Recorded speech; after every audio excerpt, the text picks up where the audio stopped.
하우스 비전은 하라켄야라는 커뮤니케이션 디자이너가 만든 건축 전시회인데 IoT다, 뭐 AI다 이런 것들은 엄청 새로운 것들이 많이 생겨나지만 결국은 그런 모든 것들이 다 집으로 소급된다라고 생각을 한 거야. 그래서 집이 산업의 교차점이자 모든 것의 교차점이라고 생각을 하고 그렇다면 건축가와 기업이 콜라보해서 한 5년이나 10년 후의 미래를 한번 실제로 보여주자.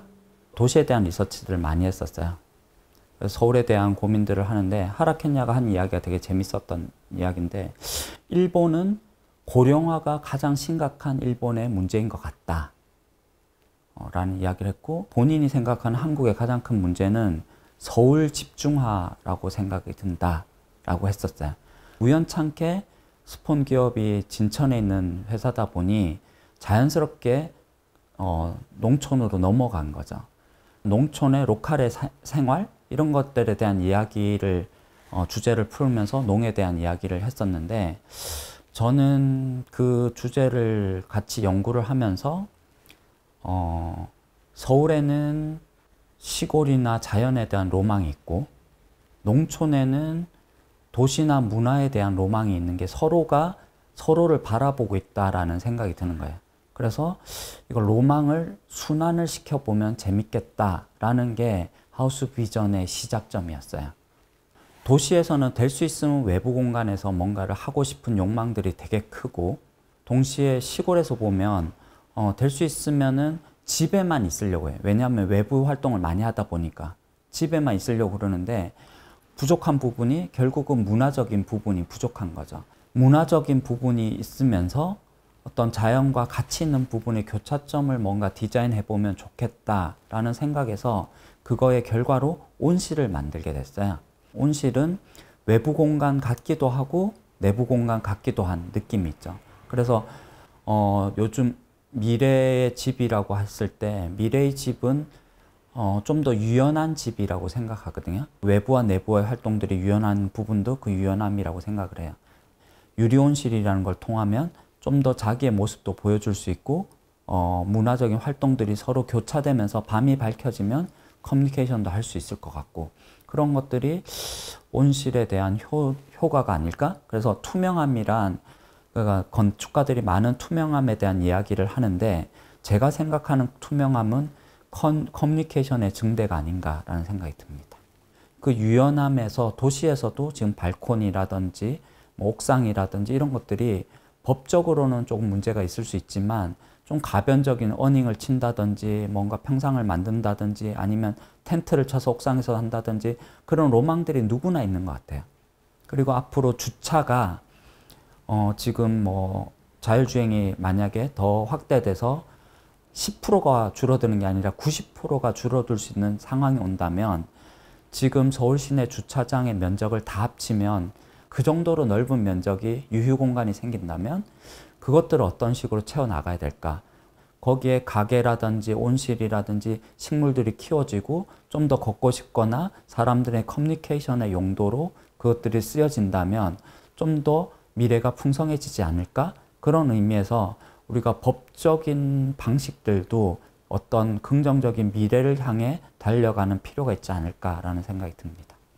요즘 제가 관심 있는 단어가 있어요. 단어가 대강이라는 단어예요. 큰 대자에 별이강이라는 걸 써요. 별이는 뭐냐면 그물을 잡을 때 제일 앞에 있는 줄 같은 걸 별이라고 그래요. 별이에서 뻗쳐나가는 가지 같은 게 별이 줄이에요. 별이 줄과 별이 줄 사이를 그물로 연결하는 거예요. 뜨개질을 할 때도 메인 코만 잘 만들면 나머지는 자동적으로 연결되잖아요. 그래서 대강이란 단어는 큰 줄기, 큰 원칙이라고 생각이 되는데 그러니까 결국은 큰 자연의 원리들의 법칙을 세우면 나머지는 자연히 연결되는 관계가 생겨난다고 생각이 들거든요. 우리나라의 다완 같은 것들은 그 다완의 미가 있잖아요. 그럼 수백 개를 만들어도 수백 개가 다 다르면서 같고 그 안에 미가 있으면 정교하게 만든 것만의 미가 아니라 모두의 미감으로 될 수 있는 거죠. 그러니까 일상의 미감이라는 게 저는 굉장히 중요하다고 생각하거든요. 고급품의 미감보다 일상의 미감이 더 문화적으로 중심이 되어야 된다라고 생각이 들고, 관계의 유연성, 서로의 영역이 있잖아요.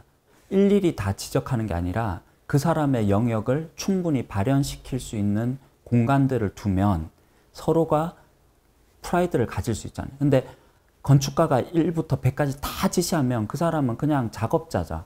그런데 목수가 와서 자기의 기술을 필 수 있는 상황을 만들어주면 어딘가에 재주를 필 수 있거든요. 절대 미가 아닌 상대 미고, 상대 개개의 아름다움과 노력들이 모여지는 집합이 미래가 되지 않을까라는 생각이 들고, 거기서 나는 미적 가치의 전환이 미래에 굉장히 중요한 미적 가치이지 않을까라는 생각이 들어요. 농업혁명이라는 게 기원전 한 4,000년 전에 일어났대요. 농사를 지으면서 촌락이 만들어지고, 촌락이 만들어지면서 다시 농사가 되고, 그러면서 잉여 생산물도 나오고 되고 정착해 하게 되면서 결국은 도시가 만들어지거든요. 농촌의 시작이 도시였고, 어떻게 보면, 그런데 이제 이게 4차 산업으로 바뀌면서 스마트팜이 나오면서 다시 도시와 농촌과의 경계가 애매해지는 상황이 곧 생겨나고 있고, 지금도 생겨나고 있어요. 무슨 말이냐면, 지금 농촌의 고령화 문제를 해결할 수 없어요. 아무리 젊은 사람이 간다고 해서 해결할 수 있는 게 아니거든요. 이미 그 농사를 짓는 세대가 끝났어요. 앞으로 농업은 어쩔 수 없이 농부가 짓는 게 아니라 기업이 짓게 될 거예요. 왜냐하면 지금 기후온난화 때문에 뭐 비가 안 내리던, 갑자기 너무 덥던 이런 상황에서 그 변화를 컨트롤할 수가 없기 때문에 스마트팜이라는 것들이 그런 기후적인 버퍼존도 만들 수 있고, 수원에 삼성이 생겼듯이 진천에 만나라는 회사가 몇백만 명, 몇천 명을 고용하게 되면 결국 그런 마을들이 생겨나고, 그럼 그 마을이 어떤 지금의 농촌과는 전혀 다른 농촌이 될 거예요.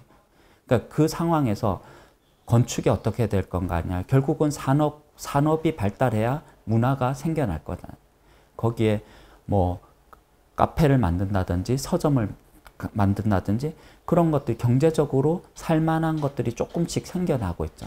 주변에 사람들이 또 모여서 또 하나의 촌을 만들고 있고, 결국은 굉장히 척박하지만 그 문화가 하나 옮겨졌을 때 성장하는 부분들이 분명히 있는 거예요.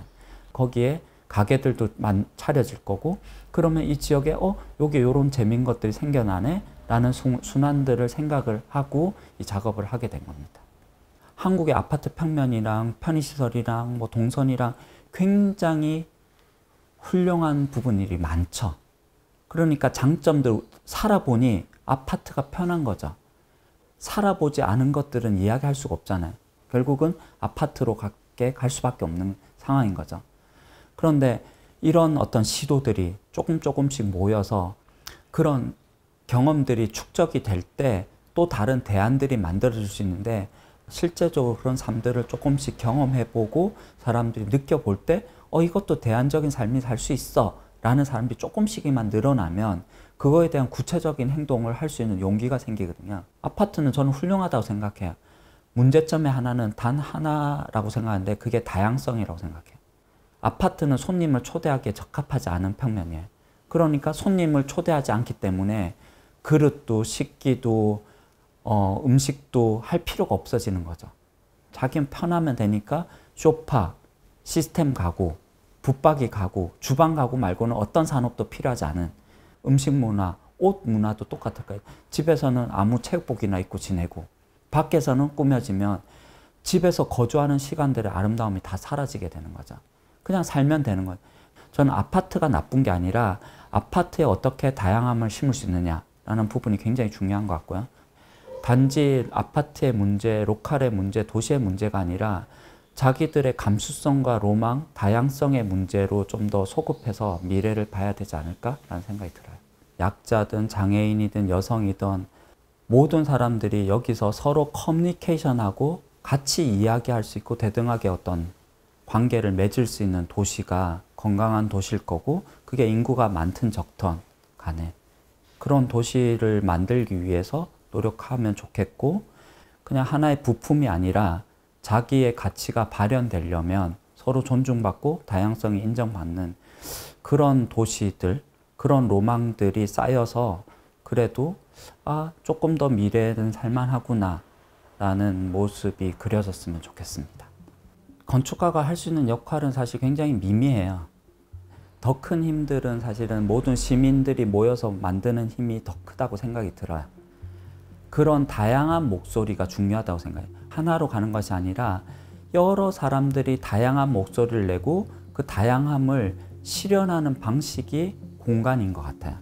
그 다양함을 실현하는 노력, 사람들의 커뮤니케이션을 담으려는 노력이 건축가의 노력이지, 멋진 건축 작품을 짓겠다의 노력보다는 여러 사람들의 의견을 만들고 문화를 같이 만들어가는 부분으로서의 건축가의 노력들이 필요하다고 생각합니다.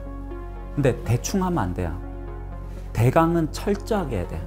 그 구조를 정말 잘 짜야 그 대강이 만들어지는 거고, 그 대강에서 나오는 자연적인 이야기들을 담을 수 있는 큰 그릇을 만드는 게 대강이니까요. 그 부분이 너무 중요한 것 같아요.